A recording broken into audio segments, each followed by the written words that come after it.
So, here we are, Agent. We've made a pretty good team, I think. Done a lot for this city. A lot more than people thought we could. You and I both know this isn't exactly a happy ending. Our favorite homicidal traitor, Aaron Keener, is still out there, and he's still got... It's, quite interesting. And we don't know where Amherst is either, or what else he might have up his sleeve, but there's hope.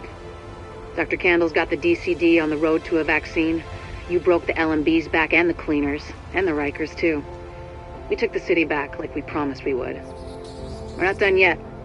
As long as the Dark Zone's out there, we've got our work cut out for us, but we're on our way to finally saving the city. And with it, maybe something more. Not bad for the second wave, don't you think? Confirmed. Unidentified Shade Tech beacon located. Warning. You are exiting the safe area.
Looking.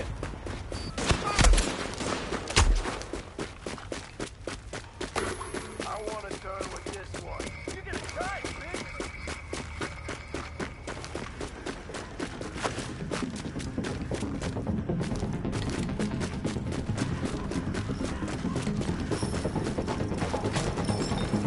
A little tired.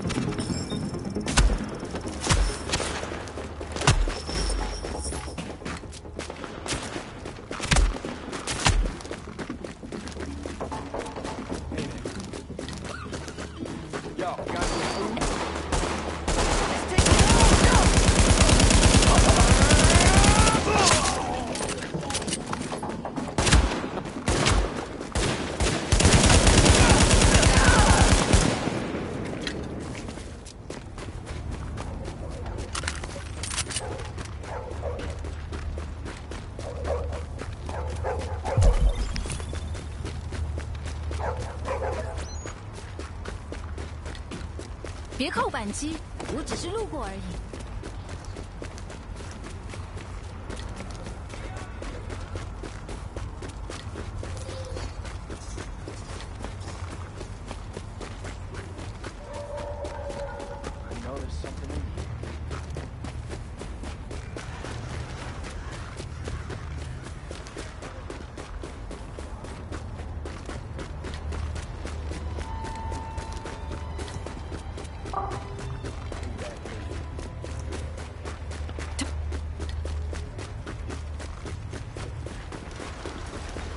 Glad you haven't bailed. You just saved me. Thank you.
Active echo beacon detected.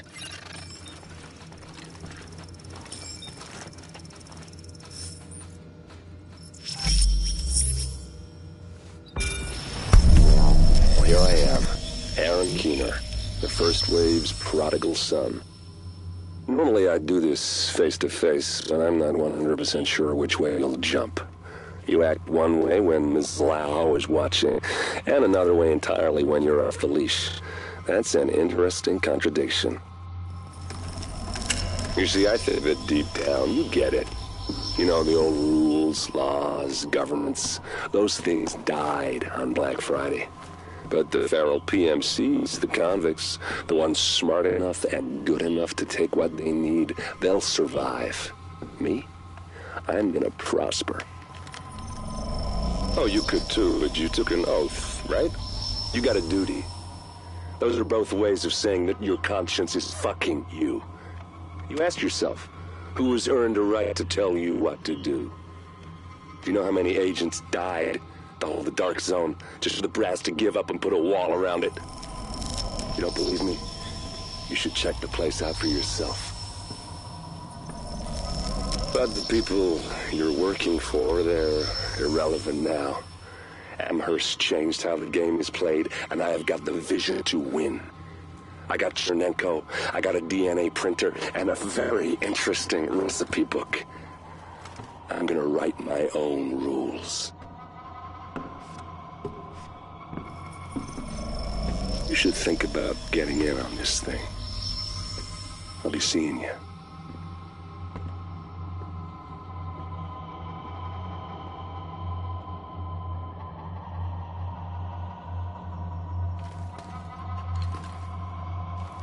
Agent, the information you found in that lab was the crown jewel. I think we can break this thing now. But we've got some more information. A voice from the grave. Listen to what Amherst has to say.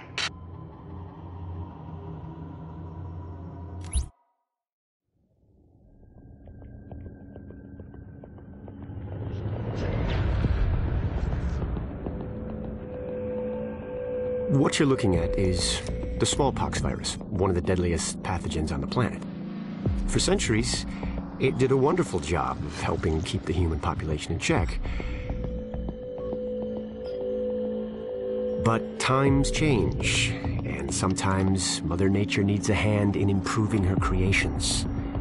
Like, say, speeding them up a little bit, making them contagious when they should be quietly incubating in a host, or making them more lethal.